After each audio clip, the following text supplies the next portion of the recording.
மக்கள் வணக்கம். இன்றைய நிகழ்வுகளின் விறுவிறு தொகுப்பான மக்கள் செய்திகள் மணி 10. வாசிப்பவர்கள் கிரிஜா ஸ்ரீ, பிரபுதாசன்.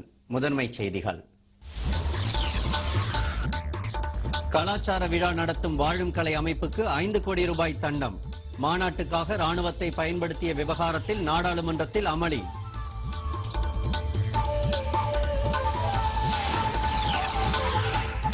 உரிய ஆவணங்களின்றி எடுத்துச் செல்லப்பட்ட 33 லட்சம் ரூபாய் பறிமுதல். பொது இடங்களில் விளம்பரங்களை அழிக்காத கட்சிகளுக்கு தேர்தல் ஆணையம் எச்சரிக்கை. முத்துக்குமாரசாமி தற்கொலை வழக்கில் அக்ரி கிருஷ்ணமூர்த்தி விடுவிக்கப்பட்ட விவகாரம். சட்டத்தின் மீதான நம்பிக்கை தகர்க்கப்பட்டு விட்டதாக மருத்துவர் ராமதாஸ் கருத்து.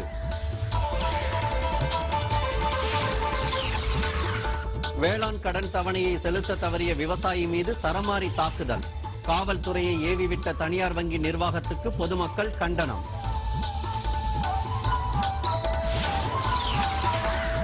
உற்பத்தி வரிக்கு எதிர்ப்பு தெரிவித்து 35,000 நகைக்கடைகள் மீண்டும் மூடல். நாளொன்றுக்கு 7,000 கோடி ரூபாய் இழப்பு ஏற்பட்டுள்ளதாக தகவல்.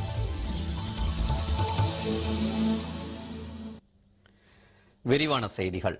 டெல்லியில் நதிநீருக்கு மாசு ஏற்படுத்தும் நடவடிக்கையில் ஈடுபட்டதாக ரவிசங்கரின் அமைப்புக்கு 5 கோடி ரூபாய் தண்டம் விதிக்கப்பட்டுள்ளது.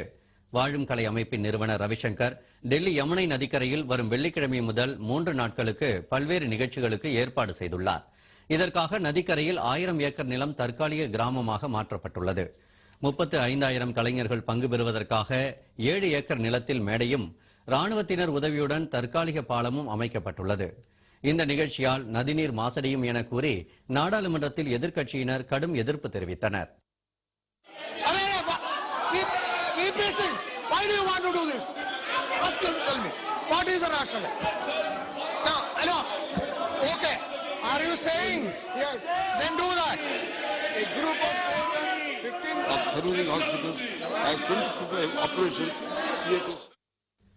இந்நிலையில் இந்த நிகழ்ச்சிக்கு எதிராக தொடரப்பட்ட வழக்கை விசாரித்த பசுமை தீர்ப்பாயம் நதிநீருக்கு மாசு ஏற்படுத்தும் செயலில் ஈடுபட்டதற்காக வாழும் கலை அமைப்புக்கு 5 கோடி ரூபாய் தண்டம் விதித்துள்ளது.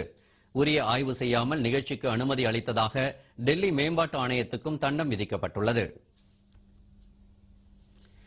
முத்துக்குமாரசாமி தற்கொலை வழக்கில் அக்ரி கிருஷ்ணமூர்த்தி விடுவிக்கப்பட்டது சட்டத்தின் மீதான நம்பிக்கையை தகர்த்து விட்டதாக பாமக நிறுவனர் மருத்துவர் ராமதாஸ் தெரிவித்துள்ளார்.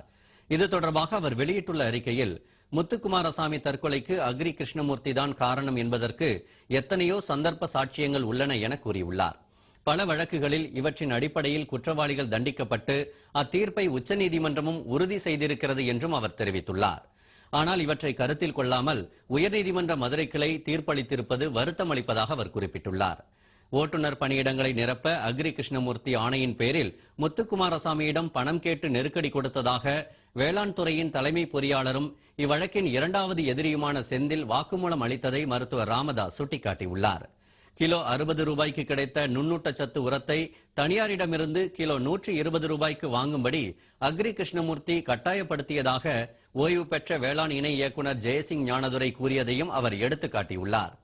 இதே வழக்கில் பிணை கோரி அக்ரி கிருஷ்ணமூர்த்தி தாக்கல் செய்த மனுக்களை தொடக்கத்தில் தள்ளுபடி செய்த விசாரணை நீதிமன்றமும் உயர்நீதிமன்றமும் அவர் மீதான குற்றச்சாட்டுகளுக்கு அசைக்க முடியாத ஆதாரங்கள் இருப்பதாக கூறியதையும் அவர் எடுத்துரைத்துள்ளார்.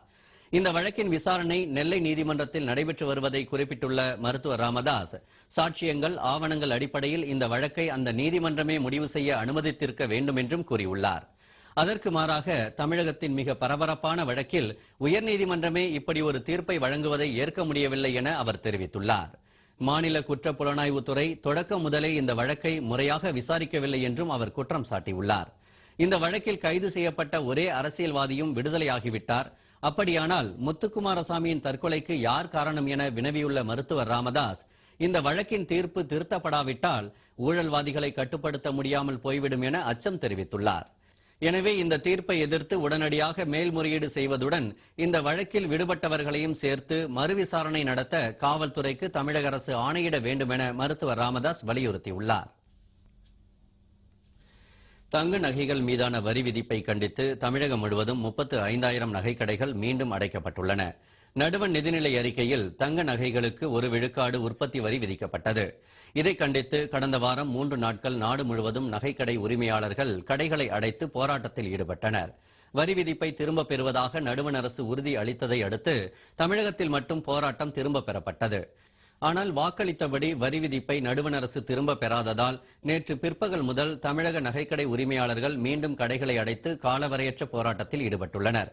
இதையடுத்து தமிழகம் முழுவதும் 35,000 நகைக்கடைகள் மூடப்பட்டுள்ளன. நிதியமைச்சர் அவர்களையும் நமது பாரத பிரதமர் அவர்களையும் சந்திச்சு எங்களுடைய வேண்டுகோளை கொடுத்திருக்கோம். அவங்க இந்த மாதிரி சொல்லியிருக்காங்க, நடுவில் பரிசீலிக்கப்படும் சொன்னாங்க. அதனால ஒரு நாள் மட்டும் வாபஸ் பெற்றோம். திரும்பவும் அதை பற்றி இன்னும் எங்களுக்கு ரிப்ளை வராதனால இப்பொழுது காலவரையற்ற அவங்க என்னைக்கு ரோல் பேக்னு சொல்லி திரும்ப பெறப்படும் அப்படின்னு சொல்லி அறிவிப்பு வரும் வரை காலவரையற்ற கடையடைப்பு போராட்டம் சொல்லியிருந்தது எங்க சார்பாக தீர்மானிக்கப்பட்டு நடைமுறைப்படுத்திட்டு இருக்கோம். இதேபோல புதுச்சேரியிலும் நகைக்கடைகள் திறக்கப்படவில்லை. நகை வணிகர்கள் போராட்டத்தால் நாடு முழுவதும் நாள் ஒன்றுக்கு 7,000 கோடி ரூபாயும் தமிழகத்தில் 350 கோடி ரூபாயும் இழப்பு ஏற்படுகிறது என்பது குறிப்பிடத்தக்கது.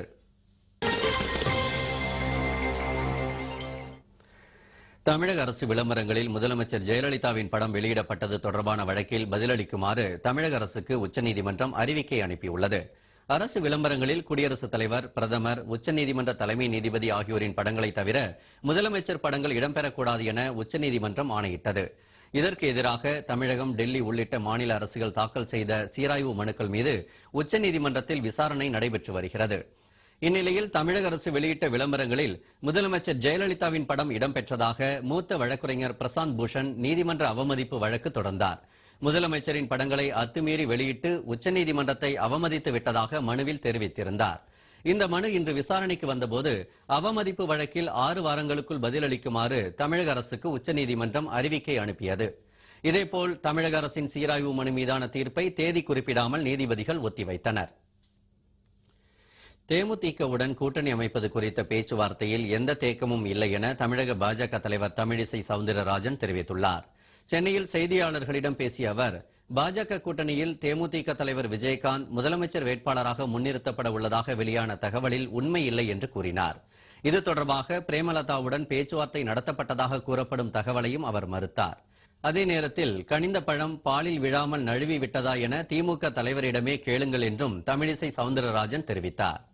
இந்த கூட்டணியை பற்றி இதுவரை இல்லாத அளவிற்கு வதந்திகளும் யூகங்களும் மிக அதிகமாக பரப்பப்பட்டிருக்கிறது என்பது ஒன்று.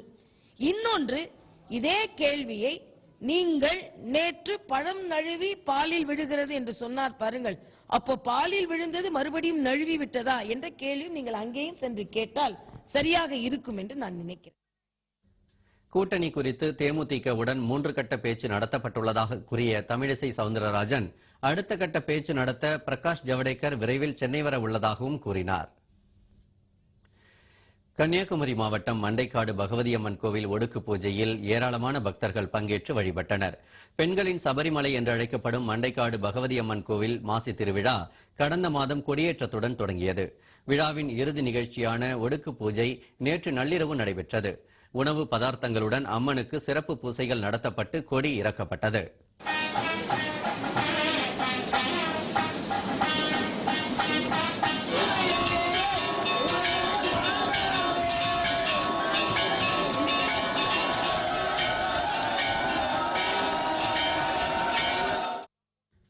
தமிழகம் மற்றும் கேரளாவைச் சேர்ந்த லட்சக்கணக்கான பக்தர்கள் இருமுடி சுமந்து வந்து அம்மனுக்கு பொங்கலிட்டு வழிபாடு நடத்தினர்.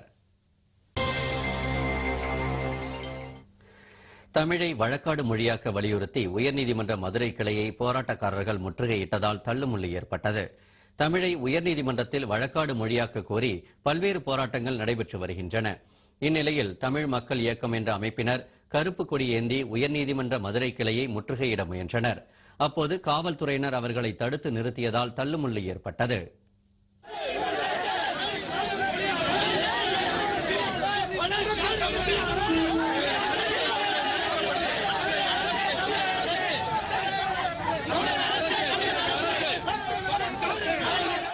உயர்நீதிமன்றத்தில் மாநில மொழி உரிமையை மறுக்கும் உச்சநீதிமன்றத்தை கண்டித்து இந்த போராட்டம். உச்சநீதிமன்றத்தை அரசு விரோதமாக செயல்படும் உச்சநீதிமன்றத்தை சாக்கு சொல்லி மாநில மொழிகளை நீதிமன்ற மொழியாக ஆக்க மருத்துவர் மத்திய அரசை கண்டித்து இந்த போராட்டம். வாக்குவாதத்தில் ஈடுபட்ட அவர்கள் தொடர்ந்து நீதிமன்றத்துக்குள் நுழைய முற்பட்டதால் காவல்துறையினர் அனைவரையும் கைது செய்தனர். ஈரான் அரசு கண்டம் விட்டு கண்டம் பாய்ந்து தாக்கும் ஏவுகணை ஆய்வை மேற்கொண்டது பரபரப்பை ஏற்படுத்தியுள்ளது. எதிரி நாடுகளின் திடீர் தாக்குதலை எதிர்கொள்ளும் வகையிலும் தங்களது பலத்தை உலக நாடுகளுக்கு வெளிப்படுத்தும் நோக்கிலும் ஈரான் அரசு 2 புதிய ஏவுகணைகளை விண்ணில் செலுத்தி இன்று ஆய்வு மேற்கொண்டது. 2000 கிலோமீட்டர் தொலைவில் உள்ள இலக்கை தாக்கும் வல்லமை கொண்ட இந்த ஏவுகணை பெரும் சேதத்தை ஏற்படுத்தும் என கூறப்படுகிறது.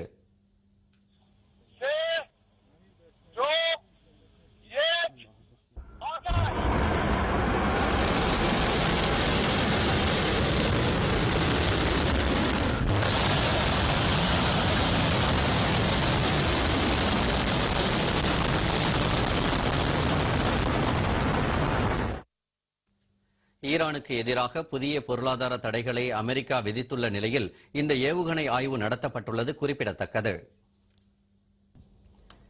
இத்துடன் செய்திகள் நிறைவடைகின்றன. முக்கிய செய்திகளை தெரிந்து கொள்ள www.makkal.tv என்ற இணையதளத்தை பாருங்கள். வணக்கம். வணக்கம்.